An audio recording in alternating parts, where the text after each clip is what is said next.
Welcome to Special Assignments News on News. I'm Ted Wansley. He began his campaign as a virtually unknown congressman from Texas who had once run for president as a libertarian. Promoted by alternative news websites, Ron Paul soon became the favorite GOP candidate on the internet. His call to end the war in Iraq and reclaim liberties guaranteed by the U.S. Constitution rallied progressive Americans in support of the Ron Paul revolution. As his popularity grew, the establishment media became defensive. His message of peace and freedom seemed to terrify them. Newspapers and network TV stations clearly tried to marginalize Ron Paul, giving him less coverage, giving him less time to speak during debates, and finally trying to completely curtain the strict constitutionalist. In this News on News broadcast, I'll show you examples of the most disreputable abuses journalists have ever practiced during an American political campaign, all done to marginalize a candidate whose platform doesn't represent the interest of the corporate owners of the news companies. But there's a positive side to this story as well, for it includes examples of vigilant online watchdogs who catch and record every shameful trespass committed by the establishment media against Ron Paul. You'll see video evidence of corrupt media practices uploaded by independent truthers.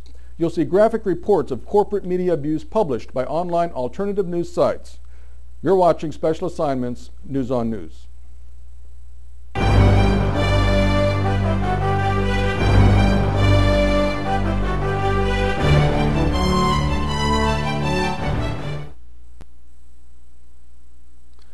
In May 2007, Ron Paul stood on stage with 8 politicians before a live audience and participated in the first GOP presidential candidate debate of the 2008 campaign season. Apparently, the establishment hadn't yet identified Ron Paul as a great threat, for he was treated with the same respect given other candidates, and TV anchors treated him professionally. Observo MSNBC anchor Keith Olbermann reports news of Ron Paul's huge lead in the post-debate online poll without a hint of prejudice. Chris and I will return in a moment with this reminder before we go. You can go online and rate the candidates' performances in tonight's debate. Just go to politics.msnbc.com. So far, we've received nearly 2,000 votes. The highest rated candidate at the moment, Ron Paul, with 39%. And a mighty roar has just gone up from Ron Paul's supporters. We're watching MSNBC's coverage of the first in the nation Republican presidential candidates debate from the Ronald Reagan Presidential Library.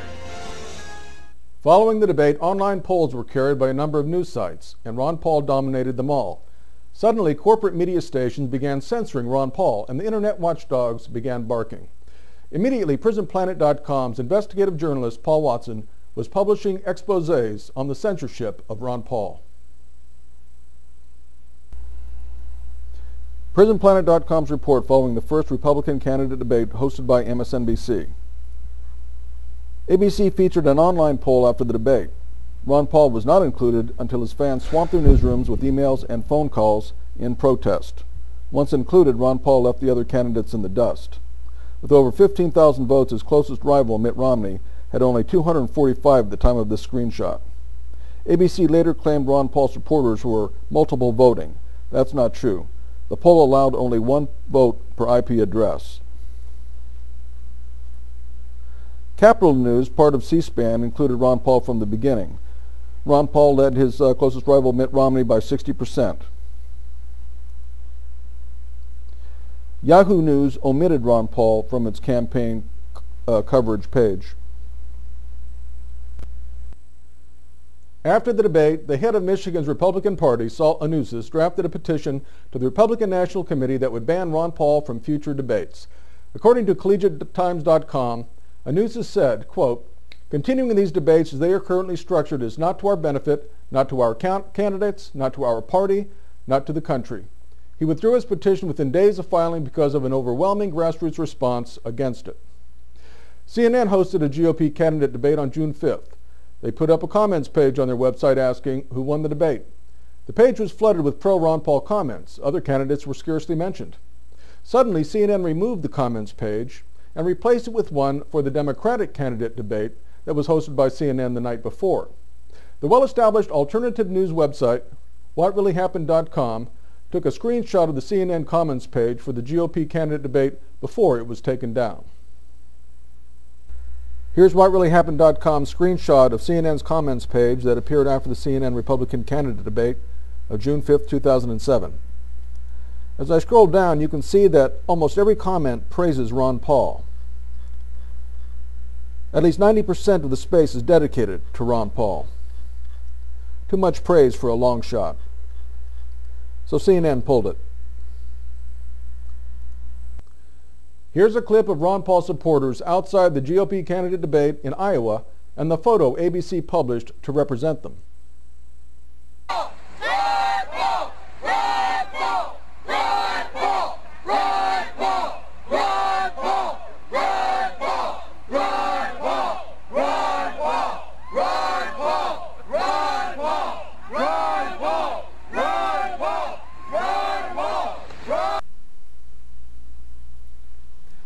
ABC presented these two pictures to represent what you just saw.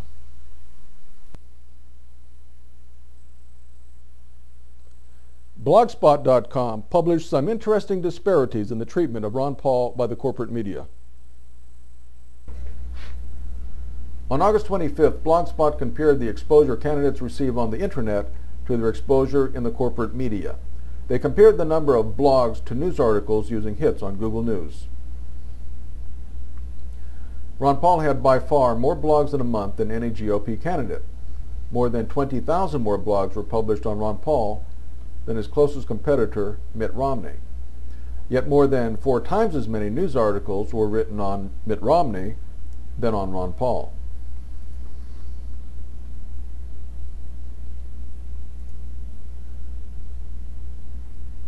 Next, they enumerated news articles on straw polls. Even after winning almost every straw poll, Ron Paul was mentioned fewer times than other candidates.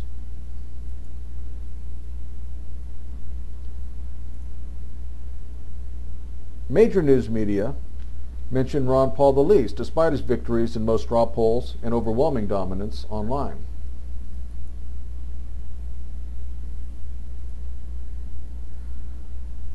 In the debates, Ron Paul has been given the least amount of time to speak. Thompson, who has since left the race, was given more than twice as much time to speak in the debates than Ron Paul.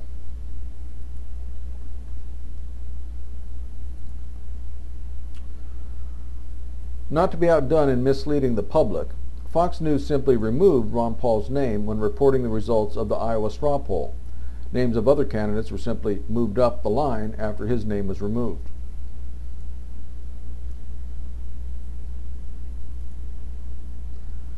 This chart shows the amount of time spent by candidates in interviews with the corporate media.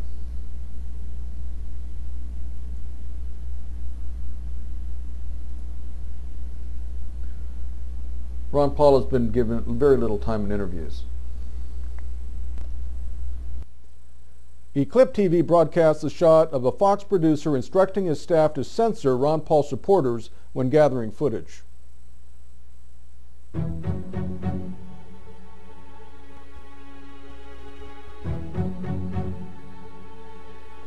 Cut it. It's easier if he knows where his video is.